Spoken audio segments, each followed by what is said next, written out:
सभी महापुरुष जितने हैं, खासकर रविदास जी, संत रविदास जी,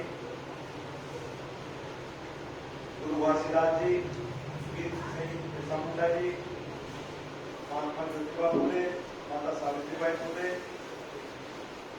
राजऋषि छत्रपति साहू जी महाराज, नारायण गुरु जी के साथ साथ बोधिसत्व, भारत रत्न, भारतीय संविधान के रचयिता परम बाबा साहब मामसे जो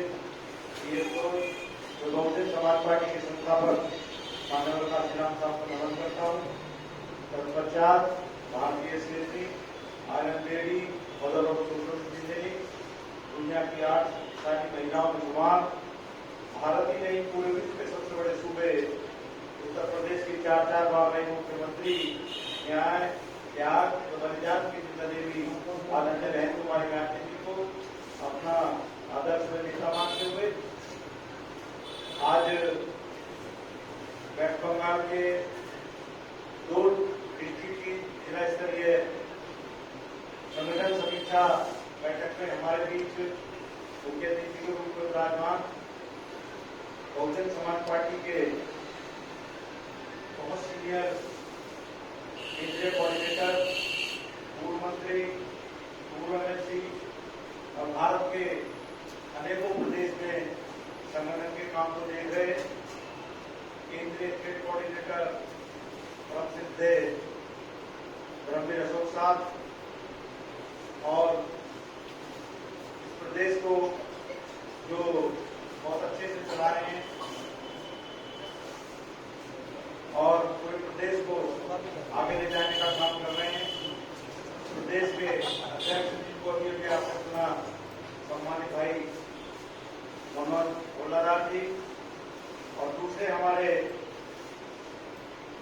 स्टेट के कोऑर्डिनेटर अचिंत विश्वास जी, डॉक्टर राय जी और स्टेट राजराज विश्वास जी, जिला स्टेट कमेटी, जिला कमेटी, विधानसभा कमेटी, डिवीजन काउंसिल के जिला विधानसभा के संयोजक, मेरे समझ बैठे बहुजन समाज पार्टी के समर्थकों, सिपाहियों और सम्मान के लोग, हमारी माताएं और बहनें, समाजी साथियों, जैसा कि विदित है,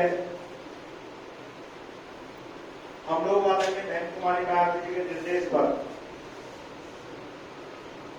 समय समय पर संगठन की समीक्षा करते हैं। यह जो निर्देश बहुजन समाज पार्टी की राष्ट्रीय अध्यक्षा आदरणीय बहन कुमारी गांधी जी हम लोगों को देती हैं, हम लोग निर्देशों को आपके बीच रखने का काम करते हैं। ऐसे तो संगठन की समीक्षा प्रदेश की मीटिंग में जो इस बार 14 महीने हैं, यानी कि 2 दिन बाद तक छोड़ के वहां भी संगठन की समीक्षा होती है और वहां पूरे प्रदेश के सभी जो डिस्ट्रिक्ट के पदाधिकारी हो, स्टेट के पदाधिकारी हो आते हैं और फिर जो आदेश हम लोगों को मिला, बहन जी ने कहा कि आप जिलेवार जाकर संगठन की समीक्षा करिए और संगठन अगर संगठन में कोई कमी नजर आती है तो संगठन में आप लोग बदलाव भी कर सकते हैं। तो हम जो है आदरणीय ब्रह्मवीर अशोक साहब, हम और प्रदेश अध्यक्ष जी सब समझ कर पूरे संगठन को देख करके कमी है तो उसका बदलाव करने का काम भी सम्मानित साथियों करेंगे। और बदलाव का मतलब ये है कि जो लोग पूरा समय नहीं दे रहे, पद पर हैं, विराजमान है, समय नहीं दे रहे, काम नहीं कर रहे, तो जो लोग काम नहीं कर रहे हैं, केवल पद लेकर बैठे हैं, उनके स्थान पर उनको बदलकर जो निष्ठावान ईमानदार वर्कर है उनको हम जिले में या जो भी उनकी योग्यता के हिसाब से जहां भी होगा तो हम उनका स्थान देने का सम्मान साथियों बात करेंगे। आज जैसे जिला स्तरीय संगठन समीक्षा में वर्तमान पूर्व और वर्तमान पश्चिम 2 जिलों की समीक्षा सम्मानित साथियों आज रखी गई थी, जिसमें वर्तमान पूर्व में 16 विधानसभा और वर्तमान पश्चिम में 9 विधानसभाएं आती हैं और जिसमें वर्तमान पूर्व में 259 से 274 तक विधानसभाएं हैं और पश्चिम में 275 से 283 तक ये 9 विधानसभाएं। और अटेंडेंस लेने पर ये जो रिजल्ट आपके सामने है, अगर हम वर्तमान जिले कमेटी की बात करें, प्रेसिडेंट यहाँ मौजूद है, जनरल सेक्रेटरी मौजूद है, संगठन सेक्रेटरी मौजूद है, कार्यदार मौजूद है, दोनों सम्मानित साथी मौजूद है। और इनकी विधानसभा की बात करें तो 26259, 261 और 269, 271, 272, 273, यानी कि 6 विधानसभाओं के पदाधिकारी मौजूद नहीं है। वैसे भी एक विधानसभा पर जितने पदाधिकारी होने चाहिए उतने भी नहीं है, केवल कई जगह अधिकांश जगह प्रेसिडेंट आए, एक जगह कोई और दूसरे पदाधिकारी आए हैं। तो इसका मतलब ये है कि 10 विधानसभाओं के पदाधिकारी यहाँ आए, 6 के नहीं आए। स्थिति पूरी तरह से संतोषजनक नहीं है। और मैं अगर वर्तमान पश्चिम की बात करूं तो इसमें विधानसभा से तो कोई भी नहीं आया है, लेकिन अच्छी बात यह है कि यहाँ के जिला का अध्यक्ष आए हैं, जनरल सेक्रेटरी आए हैं और संगठन सचिव यहाँ पर आए हैं और कुछ तरह के 4-5-7 लोग जो है पश्चिम से आए हैं। अच्छी बात यह है कि हमारी बहनें भी वहाँ से आई है। अभी अभी मैंने जो जानकारी दी तो मिली है कि यहाँ से 150 किलोमीटर दूर ये वर्तमान जिला पश्चिम कितना ही करता है। तो जिले की कमेटी भी आ गई है। तो मैं चाहूंगा जो हमारी बहनें या पदाधिकारी मौजूद हैं, पहले तो सबसे पहले जो लोग यहाँ मौजूद है उनका काजी साहब को स्वागत कर दें, क्योंकि 150 किलोमीटर भाग लेने वो आए हैं, तो ये अच्छी बात है। लेकिन अगर पूरी विधानसभा के लोग यहाँ आने चाहिए थे तो और बेहतर रहता और अच्छा रहता। संगठन की समीक्षा का मतलब तो ये है कि हमें प्रत्येक पदाधिकारी के जो को देखना है कि वो कितना सुचारू रूप से पार्टी मीटिंग में आ रहा है, जा रहा है। यही मापदंड नापने का, उसके वर्क को काम देखने का, उसके वर्क को जांचने का, कितने है वो कितना समय पार्टी के लिए सम्मानित साथियों दे रहा है। और संगठन की समीक्षा इसलिए क्योंकि आप सब लोग जानते हैं 2024 में लोकसभा का चुनाव है, फिर उसके बाद विधानसभा का चुनाव है। ज्यादा दूर नहीं है, फिर लोकसभा का चुनाव। और सम्मानित साथियों, ये एक युद्ध है और उसके लिए सेना तैयार करनी पड़ती है। हमारे पास अगर सेना नहीं होगी तो हम लोग युद्ध नहीं जीत पाएंगे, क्योंकि जो देश के हालात हैं, आप सब लोग जानते हैं कि इस देश में जो केंद्र में सरकार है और जो स्टेट में सरकार है, वो केवल वहां एक समुदाय को देख रही है और यहाँ जो माननीय मुख्यमंत्री जी वो भी एक समुदाय को देख रहे हैं। इस प्रकार से, लेकिन इस देश में रहने वाले किसान मजदूर की ना स्टेट में बात हो रही है ना केंद्र की बात हो रही है। जबकि परम पूज्य बोधिसत्व बाबा साहब ने सभी को, भारतीय संविधान में सभी को समान अधिकार दिए हैं। सभी इंडियन पीपल एक्ट में सभी राजनीतिक पार्टियों को समान अधिकार है। ऐसे ही कॉन्स्टिट्यूशन में सभी धर्म, सभी जाति के लोगों को बराबर सम्मान है। इसके और उसको भी परम पूज्य बोधिसत्व बाबा ने बराबर सम्मान दिया है, चाहे राजनीतिक क्षेत्र हो, चाहे सामाजिक क्षेत्र हो, चाहे आर्थिक क्षेत्र हो, चाहे व्यवसायिक क्षेत्र हो, किसी भी क्षेत्र में कोई भेदभाव परम पूज्य बोधिसत्व बाबा साहब ने नहीं किया। लेकिन ये जो केंद्र में सरकार स्थित है, आप सब लोग जानते हैं कि केवल हिंदू की बात करते हैं या और समाज को, अनुसूचित जाति और अनुसूचित जाति को लड़ाने का काम करते हैं, मुस्लिम समाज से लड़ाने का काम करते हैं। देश में रहने वाले दलित किसान मजदूर गरीब लोगों की तरफ उनके लिए कोई योजनाएं नहीं, किसी भी तरह का उनके लिए कोई सुविधाएं नहीं। और हम देखते हैं कि बड़े स्तर पर, बड़े पैमाने पर गवर्नमेंट ऑर्डर जो है पूरी तरीके से बिगड़ता जा रहा है। और भारतीय जनता पार्टी के लोग हैं, त्रिपुरा कांग्रेस पार्टी के जो लोग हैं या नेता हैं, उस समय पर दलित समाज के और ओबीसी समाज के ऊपर अत्याचार सम्मानित साथियों समय पर करते हैं। पेपर के द्वारा या व्हाट्सएप के द्वारा हम लोगों को सम्मानित साथी सूचना मिलकर बड़ा दुख होता है, क्योंकि परम पूज्य बोधिसत्व बाबा साहब ये कहते थे कि हमेशा अन्याय अत्याचार कमजोर के ऊपर होता है। जो कमजोर होता है, ताकतवर आदमी उसके ऊपर अन्याय अत्याचार करता है। पहले तीर और तलवार भालों से लड़ाई लड़ी जाती थी और राजा बदले ले जाते थे। राजा आक्रमण करके एक दूसरे के राज पर जो है वो अपना हाथ जमाते थे, आधिपत्य जमाते थे। लेकिन परम पूज्य बोधिसत्व बाबा साहब ने भारतीय संविधान में ऐसी व्यवस्था की है कि हम लोगों को किसी को तीर या तलवार या भाला मारने की जरूरत नहीं है। अगर कोई राजा जिसको आपने राजा बनाना और राजा बिगाड़ने की ताकत परम पूज्य बोधिसत्व बाबा साहब ने भारतीय संविधान में दी। और सम्मानित साथियों, इतना बड़ी ताकत हम लोगों को 17 अगस्त 1932 को मिल गई थी, जब तीसरा गोल्डन सम्मेलन ब्रिटेन में हुआ था और उस वक्त ब्रिटेन से हमारा देश का संचालन किया जाता था। परम पूज्य बोधिसत्व बाबा साहब ने 1930, 31, 32 की गोल्डन सम्मेलन में महात्मा गांधी कंपनी कांग्रेस के लोगों से खूब तर्क संगत बात कर जो ब्रिटेन के उस वक्त प्रधानमंत्री रामचंद्र मैकडोनाल्ड को प्रभावित किया। और उन्होंने क्या कि जैसे सामंतवादी पैसे वाले लोगों को वोट कराए थे, हम लोगों को जो है इन लोगों को सांसद, विधायक, मंत्री, मुख्यमंत्री बनने का अधिकार है, ऐसे मेरे भी समाज को सांसद, विधायक, मंत्री, मुख्यमंत्री बनने का अधिकार होना चाहिए। हम लोगों को उस वक्त ऐसी स्थिति थी,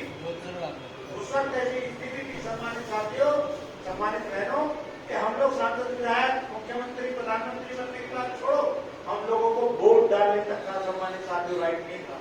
इस सम्मान को दिलाने का काम 18 अगस्त 1932 को तर्क संगत बात कहकर बड़े बड़े आंदोलन करके, चाहे 1927 में चांदर जो है तालाब के लिए, पानी पीने के लिए संघर्ष हो, चाहे 1930 में कालाराम मंदिर का संघर्ष हो, और बहुत सारे आंदोलन परम पूज्य बोधिसत्व बाबा साहब ने ये हम लोगों को 17 अगस्त 1932 को मैं धन्यवाद देना चाहता हूँ ब्रिटेन के तत्कालीन प्रधानमंत्री रामचंद्र मैकडोनाल्ड को, जिन्होंने हमें 17 अगस्त 1932 को कॉमनवेल्थ अवार्ड के तहत हम लोगों को वोट राइट दिलाने का काम किया। और इसका श्रेय किसी को जाता है तो परम पूज्य बोधिसत्व बाबा साहब को जाता है, सम्मानित साथी किसी और को नहीं जाता।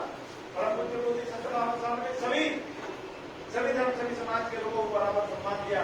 और ये वोट का राइट इतना बड़ा सम्मान है सम्मानित साथियों, आप समझिए कि इतना बड़ा सम्मान है कि बड़े से बड़ा पैसे वाला, बड़े से बड़ा ताकतवर आदमी, बड़े से बड़ा शक्तिशाली आदमी, आप जब चुनाव होता है वोट के खाते, चाहे वो पूरे 4.5-5 साल में चुनाव होता है, 4 साल आपके दरवाजे पे नहीं आता, एक गाड़ी निकल जाती है, ऐसे देख के निकल जाते हैं, आपकी तरफ देख के नहीं सीधे चले जाते हैं। लेकिन जैसे ही चुनाव आता है, जैसे ही चुनाव आता है, दलित बस्तियों में, गलियों में, झोंपड़ों में पैसे वाले सामंतवादी लोग आते हैं और गलियों में घुस जाते हैं। जो अगर कोई गरीब गुरुआ हमारे दादा परदादा या हमारे पिताजी या पितातुल्य व्यक्ति सामने, मातातुल्य व्यक्ति सामने पड़ते हैं, तो उनको शीश झुका देते हैं कि बाबा मेरे सर पे हाथ रख दो, मैं सांसद बन जाऊंगा, मैं विधायक बन जाऊंगा, मुख्यमंत्री बन जाऊंगा।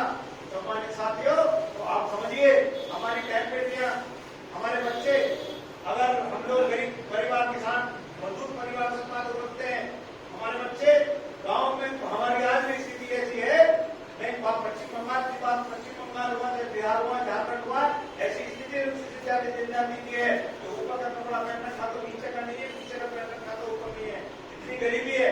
हमारे बच्चे मिट्टी में खेल रहे होते हैं, पैसे वाला सामंतवादी बड़ा नेता इसी की गाड़ी को करता है और बच्चे को गोद में उठा लेता है, कहते रामलाल एक बार आपका बच्चा है, सामलाल मंडल जी आपका बच्चा है, बड़ा प्यारा बच्चा है। बच्चे को लेके झोपड़ी में घुस गए, छोटे गलियों में घरों में चले गए, बहन क्या बना रही होगी, हम तो गरीब लोग हैं, हम तो चटनी रोटी से दाल रोटी खाते हैं, ऊपर वाले खाते, बाबा साहब को खाते हैं, क्या हम भी खा के देखेंगे चटनी कैसी होती है, मछली की रोटी कैसी होती है। 5 फुट का षड्यंत्र करके 1-2 टुकड़े खा के बड़ा स्वादिष्ट रोटी है चूल्हे की तो, और बड़ी स्वादिष्ट चटनी है। मैंने तो ऐसी चटनी खाई। क्या आप जानते हैं कि हमारे बुजुर्गों का सम्मान करने आ रहे हैं, हमारे बच्चों को खिलाने आ रहे हैं, हमारी बहन बेटी के हाथ की रोटी खाने आ रहे? नहीं, वो लोग परम पूज्य बोधिसत्व बाबा साहब के उस हथियार को आपके पक्ष में चलाने आ रहे हैं, जिसके पक्ष में आपने चला दिया वो दिनों दिन हीरो से हीरो बन जाता है, और जिसके विपक्ष में चला दिया वो हीरो से हीरो बन जाता है। सम्मानित साथियों, इतनी बड़ी ताकत परम पूज्य बोधिसत्व बाबा साहब हमको दी करते हैं। अकेले ऐसे सम्राट हैं जिनको महामानव कहा जाता है, उन्होंने लोगों के दिलों पर राज किया है।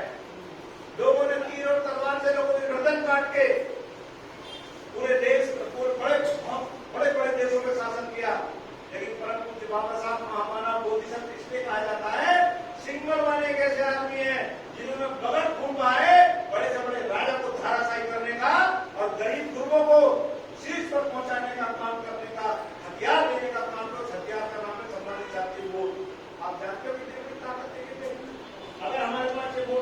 नहीं होता तो क्या हमारे पास ये सामंतवादी पैसे वाले लोग आते, ये माफिया लोग आते, बड़ी बड़ी गाड़ी में चलने वाले लोग हमारे यहाँ आते, जो हमारी बहन बेटी के हमारे बुजुर्गों को हाथ तक छुआ हुआ पानी भी नहीं पीते थे, और दूसरे गोल्ड मेडल सम्मेलन में मदन मोहन मालवीय बाबा साहब ने तक संगत बात कह के हमारे साथ जात पात के नाम पर, मुस्लिम के नाम पर, अभी गरीबी के नाम पर अन्याय अत्याचार होता है। गोल्ड मेडल सम्मेलन में बात को साबित करने के लिए मदन मोहन मालवीय से ये कहा था कि पंडित जी जरा मुझे, मालवीय जी जरा एक पानी का गिलास, मुझे एक पानी का गिलास जरा पानी पी लो। अब आप समझ लीजिए कि बाबा उन्होंने ये पानी उठा, अगर मैंने छूट का छुआ पानी पी लिया तो भारत में जाकर मेरी खैर नहीं है, मेरा समाज मेरा बहिष्कार कर देगा। तो बाबा साहब ने इस बात को दूसरे गोल्ड मेडल सम्मेलन में साबित कर दिया था कि हमारे ऊपर जात पात के नाम पर, मुस्लिम के नाम पर, अपनी गरीबी के नाम पर अन्याय अत्याचार होता है, छूट माना जाता है, हम लोगों को शूद्र में बांट रखा है। तो वहां से ब्रिटेन की सांसद ने, ब्रिटेन के सांसदों ने, ब्रिटेन के मंत्रिमंडल ने ये बात देके बाबा साहब ने साबित कर दिया कि जब मैं इतना बैरिस्टर, इतना पढ़ा लिखा व्यक्ति हूँ, यदि मेरे हाथ का पानी नहीं पी रहे तो मेरे समाज का कितना बुरा हाल होगा। तब प्रभावित होकर 17/1932 को हमें वोट कराया दिया, सम्मानित दिलवाया बाबा साहब ने, और आज हम सांसद हैं, विधायक हैं, एमएलसी हैं, राज्यसभा सांसद हैं, मुख्यमंत्री भी है सम्मानित साथियों, लेकिन हम लोग इस बात को नहीं समझ पाते, हम लोग इस बात को नहीं समझ पाते हैं। अब ये सांसद, विधायक, मंत्री, मुख्यमंत्री, इसका फॉर्मूला बता के ये कैसे बनेगा? सम्मानित साथियों, जिस पार्टी का संगठन मजबूत होगा वो पार्टी शासन सत्ता, उस पार्टी को शासन सत्ता में आने से कोई नहीं रोक सकता। संगठन अगर मजबूत है, डिवोटेड, ईमानदार, निसन्नी व्यक्ति को आपने अगर संगठन में स्थान दिया, चाहे वो जिले की कमेटी है, चाहे विधानसभा की कमेटी है, चाहे सेक्टर की कमेटी है, चाहे बूथ की कमेटी है, तो आपका रिजल्ट आने से कोई रोक नहीं सकता। चाहे नगर पंचायत का चुनाव हो, जिला पंचायत का चुनाव हो, मेयर का चुनाव हो, विधानसभा का चुनाव हो, लोकसभा का चुनाव हो, अगर आपने अच्छा संगठन बना दिया तो आपके रिजल्ट को देख कर रोक नहीं सकता। जब आपने सेक्टर बूथ तक का अच्छा संगठन बना लेंगे, अगर सेक्टर पे हमारा बूथ का हमारा ईमानदार कार्यकर्ता होगा, पीएसपी के हाथ में वोट डलवाएगा, बूथ जीतेंगे तो सेक्टर जीतेंगे, सेक्टर जीतेंगे तो विधानसभा जीतेंगे, और विधानसभा जीतेंगे तो हमारा विधायक बनेगा, और ज्यादा विधायक बनेंगे तो हमारी सरकार भी बनेगी, मुख्यमंत्री भी बनेगा। लेकिन सम्मानित साथियों, हमें उससे पहले अच्छा संगठन बनाना पड़ेगा। आदरणीय बहन कुमारी गांधी जी उत्तर प्रदेश की आबादी के हिसाब से, दुनिया में आबादी के हिसाब से सबसे बड़ी प्रदेश उत्तर प्रदेश की 4 बार मुख्यमंत्री बनी। 3 जून 1995 में बनी, 97 में बनी, 2002 में बनी, और 2007 में जब एब्सोल्यूट मेजॉरिटी की मुख्यमंत्री बनी तो बहन जी ने मीटिंग बुलाई, सबसे पहले संगठन की, बजाय प्रशासन के संगठन की मीटिंग बुलाई। हम लोग वो मीटिंग में गए थे, आदरणीय मंत्री जी भी मीटिंग में थे। बहन जी ने ये कहा कि मुझे आज पूर्ण बहुमत की सरकार देने का काम अगर किसी ने किया तो ये मेरे सम्मानित कार्यकर्ता, लेकिन उसमें स्टेट की कमेटी का अलग रोल है, और जो सेक्टर मतलब ऊपर जो जिले के ऊपर सेक्टर होते हैं उनका अलग रोल है। हमारे जोन या मंडल कहा जाता है, डिवीजन कहा जाता है, और जिले की कमेटी का अलग रोल है। लेकिन अगर मुझे पूर्ण बहुमत की मुख्यमंत्री बनाने का सबसे बड़ा रोल, सबसे बड़ा योगदान है तो मेरे सेक्टर और बूथ के पदाधिकारियों का है।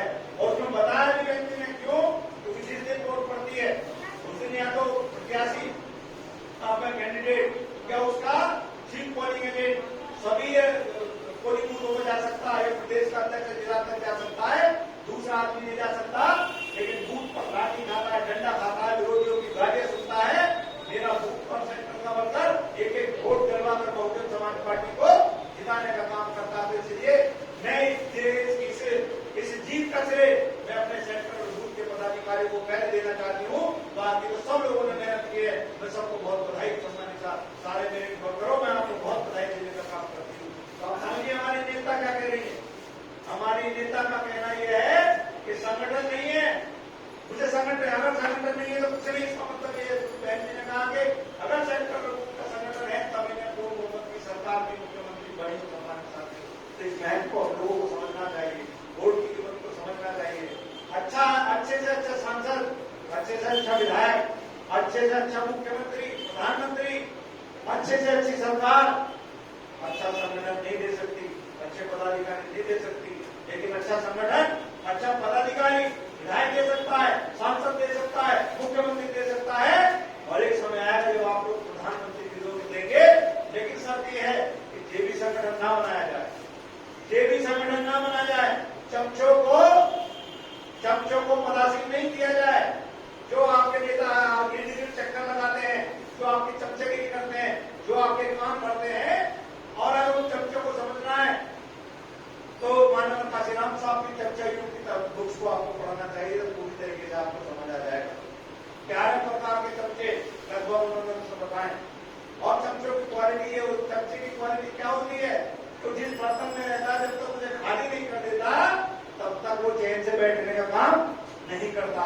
तो जो मेरे प्रदेश के पदाधिकारी हैं, मेरे जो सेक्टर के पदाधिकारी हैं, जो बहुत सारे जिलों को देख रहे हैं, या मेरे जो जिले के पदाधिकारी हैं, विधानसभा के पदाधिकारी हैं, मेरा उनसे अनुरोध भी है और केंद्रीय कोऑर्डिनेटर, स्टेट कोऑर्डिनेटर होने के नाते आपको आदेशित भी मैं अनुरोध भी और आदेशित भी करता हूँ कि मैं आपको ये बता रहा हूँ कि अच्छे से अच्छा अगर आपने देखभाल कर पढ़ा लिखा मिशनरी अगर आप अपना सबोर्डिनेट यानी कि अपने साथ संगठन बनाओगे तो इसमें आपकी भलाई में मौका आएगा।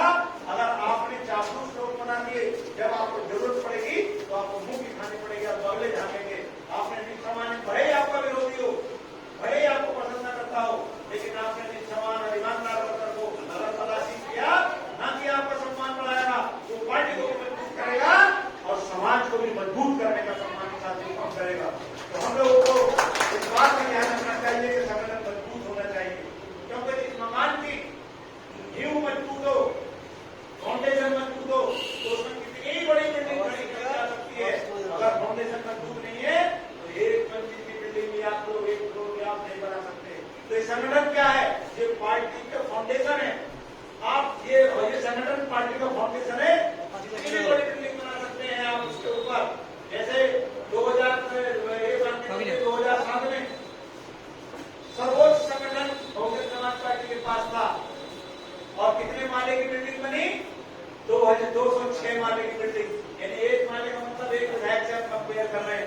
206 विधायक जीत कर आए और संगठन मजबूत था, तो हम लोग वहां तक पहुंचे। सम्मानित साथियों, तो हम आप लोगों को संगठन पर पूरी तरह ध्यान देना, संगठन नहीं है तो कुछ भी नहीं है। सम्मानित साथियों, गलत संगठन के बेकार है, सब कुछ संगठन नहीं तो हम लोग भी आगे जाएंगे। अब ऐसे भी माननीय मंत्री जी, हम लोग आप लोगों के बीच में मंत्री जी का तो पूरा जीवन ही लगभग निकल गया, अधिकांश प्रदेशों में पूरे भारत में काम कर चुके हैं। हम दोनों अपने हमारे बड़े में छोटा मुझसे तो दोनों भाइयों का आप लोग एक्सपीरियंस का लाभ लें। ना तो हम लोगों को यहाँ से सांसद बनना, ना विधायक बनना, ना राज्यसभा में जाना, ना विधान परिषद में जाना, ना मुख्यमंत्री बनना, ना प्रधानमंत्री बनना। जो कुछ भी हम आप ही लोगों को बनाने आए, आप लोगों को सपोर्ट करने आए। जितना हो सके हमारा लाभ ले लीजिए और जितना हो सके हमारा इस्तेमाल कर लीजिए। अगर यह बात बढ़ती है, जिला पंचायत में मिलता है, जिला पंचायत सदस्य आपके भाई बहन बनेंगे, मेयर बनेंगे तो आपके भाई बहन बनेंगे, विधायक बनेंगे आप या आपके भाई बहन बनेंगे, सांसद बनेंगे आप या आपके भाई बहन बनेंगे। तो यह हम लोगों को जितना हो सके हमारा इस्तेमाल करके हमारे एक्सपीरियंस का आप लोगों को सम्मानित साथियों लाभ लेना चाहिए। और सम्मानित साथियों, हम लोगों को ये जो देश के आजादी से पहले हमारे हालात जो थे बहुत खराब थे, 4 वर्षों से ज्यादा हमारी स्थिति खराब थी। बहुत सारी जगह ऐसी थी, जैसे मैंने बताया कि सार्वजनिक स्थलों पर कुत्ते बिल्ली के लिए घोड़े पानी पी सकते थे, अनुसूचित जाति जनजाति के लोग पानी नहीं पी सकते थे। बाबा साहब ने तमाम तरह के आंदोलन करके तमाम अधिकार दिलाने का काम किया। सम्मानित साथियों, परम पूज्य सत्य बाबा साहब एक ऐसा किताब हम लोगों को दे गए, एक ऐसा ग्रंथ हमें दे गए हैं जिसमें हम सब लोगों को समान अधिकार दिए। हमारे आगे की हांडी जो टूटने वाले, जिसमें हम टूट जमीन पर चल नहीं सकते, हांडी में टूटते थे, पीछे खड़ा बना होता तो मेरे कोई किसान नहीं होते, उसको सम्मानित साथियों काटने का काम किया। मैं कहना चाहता हूँ, हमारी माताएं बहनें बैठी, हमारे भाई बैठे हैं, भारतीय संविधान बनने से पहले हमारी बहन बेटी को कोई ज्यादा सम्मान नहीं था, हमारी माताओं बहनों को बहुत ज्यादा सम्मान नहीं था, कोई अधिकार आपको नहीं थे। केवल आपको चूल्हा और चौका तक सीमित रखा जाता था। चूल्हा और चौका समझते, खाना बनाना, परिवार को पालना, और या तीसरा परिवार यानी बिल्ड को, वंश को बढ़ाने का काम करना था। और गलती से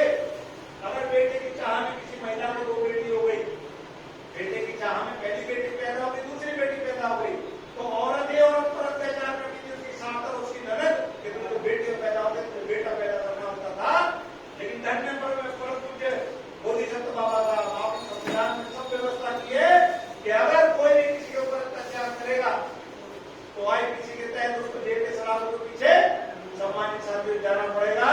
और मैं ये कहूंगा कि स्त्री को पुरुष के बराबर अगर किसी ने काम बराबर खड़ा करने का काम अगर किसी ने किया, ये किसी 33 करोड़ में से किसी देवी देवताओं का नहीं है जिनका नाम लेकर मेरी माता बहनों को बेवकूफ बनाया जाता है। अगर आपको स्त्री को पुरुष के बराबर किया, अगर कल राजनीतिक क्षेत्र में, सामाजिक क्षेत्र में, आर्थिक क्षेत्र में, एजुकेशन के क्षेत्र में अगर कल्पना चावला जी से आज बीच में गई, श्रीमती पाटिल देश की सबसे पहली महिला राष्ट्रपति बनी, श्रीमती इंदिरा गांधी एक बार नहीं कई बार भारत देश की प्रधानमंत्री बनी, जयललिता जी मुख्यमंत्री बनी, आदरणीय बहन कुमारी गांधी जी एक बार नहीं 4 बार भारत के सबसे बड़े सूबे की मुख्यमंत्री बनी, और ममता बनर्जी को इस मंच से मैं आपको कहना चाहता हूँ, तीसरी बार आपने अगर मुख्यमंत्री की शपथ ली है तो ये किसी देवी देवता का चमत्कार नहीं, ये परम पूज्य बोधिसत्व बाबा साहब के बनाए संविधान के कारण है। अगर वो आपको ताकत नहीं देते तो आज आप भी चूल्हा और चौका में जो चूल्हे में जो है वो हवा दे रही होती है, पूछ रही होती, तो आपको हमारे जो परम पूज्य बोधिसत्व बाबा साहब ने संविधान बनाया, मेरे दलित समाज के लोगों ने, आदिवासी समाज के लोगों ने, ओबीसी समाज के लोगों, आप लोगों को, मेरी माताओं बहनें, जिसको भी आप मानते हो संविधान को मानने वाले बाबा साहब ने सभी धर्मों को, सभी समाज के लोगों को, सभी जाति के लोगों को बराबर करने का काम किया। आप किसी की भी पूजा अर्चना करते हो, आप पूजा करते हैं, क्योंकि बहुत सारी किताब यहाँ भारत में लिखी गई, पवित्र बाइबल लिखी गई, कुरान लिखी गई, गुरु ग्रंथ लिखी गई, और भी रामायण लिखी गई, भगवत गीता लिखी गई। या किसी भी किताब में मेरी माता मैंने बता सकते हैं आपको समान अधिकार मिला क्या? किसी किताब ने या किसी महापुरुष ने आपको कोई अधिकार दिया क्या? स्त्री को कुछ बताया क्या? अगर ये सब किया तो परम बोधिसत्व बाबा साहब ने कहा क्या, आप सब लोगों को सुबह अगर आप पूजा अर्चना करते हो तो जो हमारा संविधान, केवल ये भारतीय संविधान नहीं, ये देश में रहने वाले किसान का अधिकार ग्रंथ है, इसको पूजा स्थल पर बैठकर रोज सुबह माथे से सम्मानित साथियों, मेरी माताओं बहनों, आपको लगाना चाहिए। तो इसी में तमाम अधिकार नहीं थे, इसी में यह अधिकार ग्रंथ है, केवल भारतीय संविधान नहीं है। अगर ये संविधान नहीं बना होता तो आज के सम्मान के साथ आप चेत बनी बैठे होते, प्रतिनिधि के रूप में, आदरणीय बहन कुमारी गांधी के प्रतिनिधि के रूप में, माननीय मंत्री जी, हमारे सम्मानित अध्यक्ष मानव गंगाधर जी, हमारे देश के जितने भी पदाधिकारी हैं, ये यहाँ सम्मान के साथ मन विराजमान नहीं होते। तो मेरे कहने का ये मतलब है कि राजनीतिक सत्ता वो राजनीतिक सत्ता वो मास्टर चाबी जिससे हर समस्या का समाधान खोला जाता है, हर समस्या का निदान किया जा सकता है, समस्या का ताला खोला जा सकता है। परम पूज्य बोधिसत्व बाबा साहब ने कहा, तो हम लोगों को परम पूज्य बोधिसत्व बाबा साहब, माननीय काशीराम साहब और हमारे बहन कुमारी गांधी के बताए आपको बचेगा होगा। माननीय काशीराम साहब ने क्या कहा था, बहुजन समाज पार्टी बनाई, अलग कैडर होगा तो उनको बताऊंगा, लेकिन मैं इतना बताऊंगा, दिन रात एक करके माननीय काशीराम साहब ने कन्याकुमारी से कश्मीर से साइकिल कई 1000 किलोमीटर साइकिल यात्रा करके नारा दिया था कि देश हमारा राज तुम्हारा नहीं चलेगा, नहीं चलेगा, वोट हमारा राज तुम्हारा नहीं चलेगा, देश के निवासी है, वोट 50% हमारा है, राज तुम कर रहे हो, और वोट हमारा ज्यादा, राज तुम कर रहे हो, देश हमारा, देश के निवासी तुम बाहर से आए, तुम राज कर रहे हो, सावधान का इस्तेमाल करके, देश हमारा राज तुम्हारा नहीं चलेगा, नहीं चलेगा, वोट हमारा राज तुम्हारा नहीं चलेगा, नहीं चलेगा, क्योंकि जो करे पुकार बदलो बदलो ये सरकार, क्योंकि जो करे पुकार बदलो बदलो ये सरकार। तो सम्मानित साथियों, कांग्रेस के लोग हेलीकॉप्टर से कहते थे पैर में चप्पल ठीक से नहीं, चलने को वाहन नहीं, शासन सत्ता की बात करते हैं, लेकिन माननीय काशीराम साहब इन बातों को इग्नोर कर दिया करते थे। मैं मालूम था एक दिन मैं समाज को एक करूंगा और तुम्हें कांग्रेस पार्टी के लोगों, आरएसएस के लोगों तुम्हें मुंह तोड़ जवाब मिलेगा। सम्मानित साथियों, और उसके आगे बढ़ जाते हैं, देश हमारा राज तुम्हारा नहीं चलेगा, नहीं चलेगा, वोट हमारा राज तुम्हारा नहीं चलेगा, नहीं चलेगा, जो भी जो करे पुकार बदलो बदलो ये सरकार। अरे वोट से लेंगे सीएम पीएम, वोट से लेंगे जो बाबा साहब ने अधिकार दिया सीएम पीएम, आरक्षण से लेंगे एसपीडीएम, मंडल आयोग लागू करो, अपना कुर्सी खाली करो। सम्मानित साथियों, बहुत बड़े बड़े लंबी यात्रा करके, बहुत बड़े बड़े दिक्कत, हृदय विधान परेशानी झेल कर पूरे रात, कई बार तो रात को खाना नहीं मिलता था, तो माननीय काशीराम साहब ने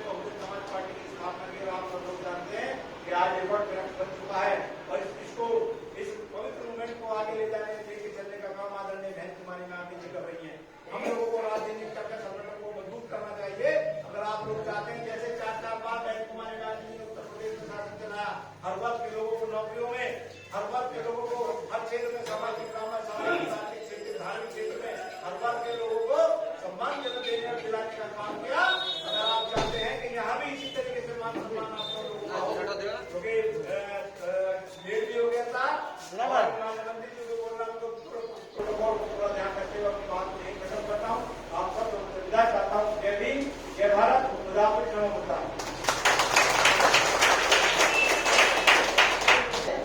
और सब बधाई के पात्र। साथियों, आज मैं कुछ बोलने वाला नहीं हूँ। हमारे विधायक जी ने आपको विस्तार से संगठन के बारे में भी समीक्षा की हो गई, मिशन के बारे में बहुत कुछ समझा दिया है। अगर आप पर असर होगा तो उन्हीं की बात का हो जाएगा, क्योंकि मुझे ज्यादा कुछ नहीं कहना है। इसलिए आप लोग 2-3 बातें अपने अंदर, अगर बीएसपी को चाहते हो, बीएसपी को आगे बढ़ाना चाहते हो, तो आप लोग अपने मन के अंदर से लालच और डर, ये 2 चीजें आपको निकालनी पड़ेंगी। क्योंकि इस देश की, चाहे बीजेपी है, चाहे कांग्रेस है, चाहे टीएमसी है, कोई सी भी पार्टी है, ये सब आपको लालच में खरीदते हैं। कोई बड़े लालच में फंसता है, कोई छोटे लालच में फंसता है। बड़े विधायक फंसते हैं करोड़ों में, जिले के लोग फंसते हैं लाखों में, और विधानसभा के लोग फंसते हैं हजारों में। तो ये लालच को हमें खत्म करना पड़ेगा, तो हमारी बीएसपी आगे बढ़ेगी। डर, इस समय हमारे जिन लोगों के पास पैसा हो गया है बाबा साहब की वजह से, उन्हें ईडी का डर सताता है, सीबीआई का डर सताता है, टैक्स का डर सताता है। और बीजेपी के पास ये नुस्खा मिल गया है कि इनको डरा करके अपना गुलाम बनाओ, और वो इनका इस्तेमाल कर रही है पूरी तरीके से। जब तक ये डर और लालच हमारे मुख्य लोगों के बीच में होगा, जब तक पार्टी आगे नहीं बढ़ेगी। और इसके साथ हम ज्यादा आगे बढ़ नहीं पाते, और हमारे अंदर द्वेष, नफरत, अहंकार पैदा हो जाता है। इसे हमको दूर करना पड़ेगा, तभी हम मानवता के साथ, भाईचारे के साथ, प्रेम के साथ हम इस कारवां को आगे बढ़ा सकते हैं। मैं इस मीटिंग में ये जानना चाहता हूं कि मुस्लिम समाज के कोई साथी हैं? एक भी नहीं। ओबीसी के साथी हैं? अन्य पिछड़ा वर्ग के साथी हैं? नहीं है। एसटी के हैं? एसटी के 4 लोग हैं, बाकी एससी के लोग हैं, 3 लोग हैं। तो एससी में भी जो विभिन्न जातियां हैं, नमो सूत्रार्थ को छोड़कर आपके अन्य जैसे धोबी है, केवट है, मल्लाह है, हीमर है, या राजवंशी है कोई, क्योंकि जो मुख्य जाति है ना शेड्यूल कास्ट की। अब टोटल मैं समझता हूं 95% हमारे नमोसूत्रार्थ भाई हैं, और अकेली एक जाति से हमारी पार्टी नहीं चलेगी। जब तक हम दूसरी जातियों को अपने साथ नहीं जोड़ेंगे, भाईचारा नहीं बनाएंगे, ओबीसी को, माइनॉरिटी को, एसटी को, हमें इनको जोड़ना पड़ेगा। और इनको कब जोड़ पाएंगे? जब हम उनके बारे में जानेंगे। और जानेंगे कब? जब आप जिले की मीटिंग में आएंगे, जिले में आएंगे, फिर देश में आएंगे, तो आपको ज्ञान पैदा होगा। ज्ञान कभी भी घर में नहीं मिलता, ज्ञान हमेशा घर के बाहर मिलता है। आप जितनी जितनी दूर जाएंगे, आपको ज्ञान मिलता चला जाएगा। अगर हम यहाँ नहीं आते तो यहाँ का ज्ञान हमें कैसे होता वर्तमान का? ज्ञान तभी तो होता है जब हम उस जगह जाएंगे, सुनेंगे, देखेंगे। और एक व्यक्ति किताब में पढ़े कि ताजमहल कैसा होता है और एक व्यक्ति मौके पर जाकर के ताजमहल को देखे, तो उन दोनों में कौन पास होगा? भले ही अनपढ़ आदमी ने देखा है ताजमहल, पढ़े लिखे ने किताब में पढ़ा है ताजमहल, उस देखने वाले को ज्यादा अनुभव होगा उस पढ़ने वाले से ज्यादा। इसलिए हमें जाना चाहिए, घर से बाहर निकलना चाहिए, तो आपका भला होगा।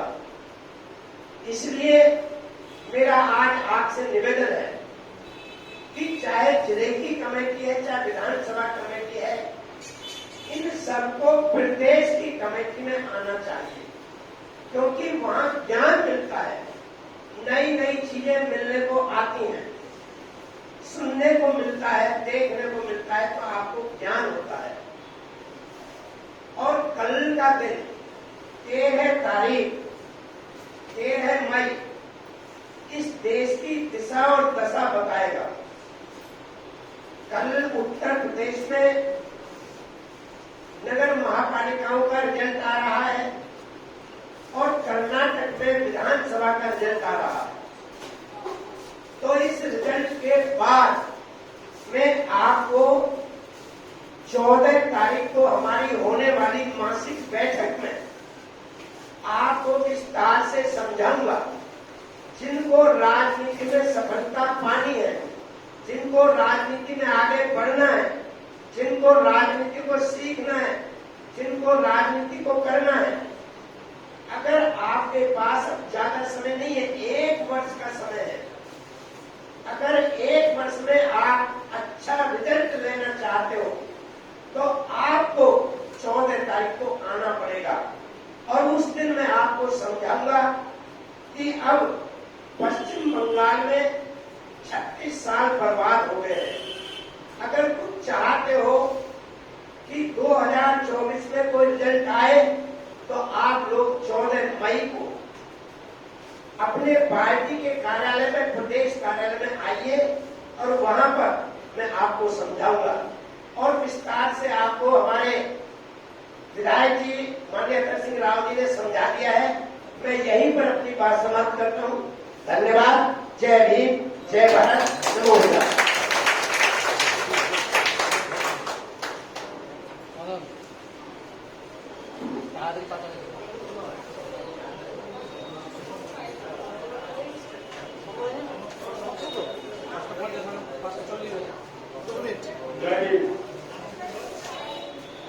आगे बहुजन समाज पार्टी